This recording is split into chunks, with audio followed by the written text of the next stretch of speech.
Kayo ba mga kapatid ay nakaranas na ng sunog araw, mahapding init at mahapding init sa balat?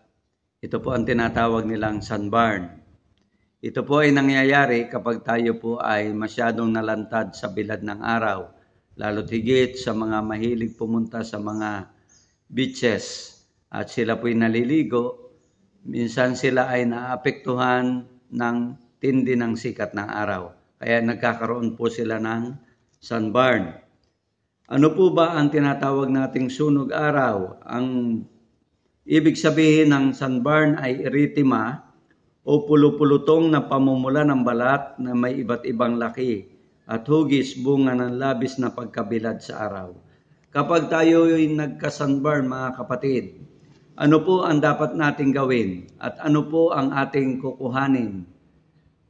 Ating igagamot sa sunburn. Una sa lahat, tayo po'y maligo ng tubig na may gawgaw. Araw-araw, 3 hanggang 5 araw. At ikalawa, maligo po tayo ng tubig ulan. Lagyan po ito natin ng gawgaw, ang bahagi may kapansanan.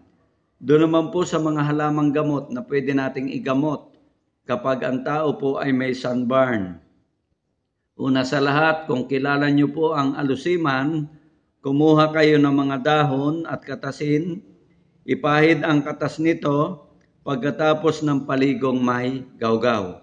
At ang ikalawa po ay ang bayabas. Kung kayo po ay may mga bayabas, ang gawin nyo po, magpakulo po kayo ng 1 tasang tinadtad na dahon sa 1 galon tubig. Lalo kapag ang sunburn po ay meron ng infeksyon. Dagdagan ng 2 galong tubig at ito po ay ating ipaligo. Sana naging pagpapala po sa atin mga kapatid ang paliwanag na ito. At pakishare po kung ito'y inyo nagustuhan.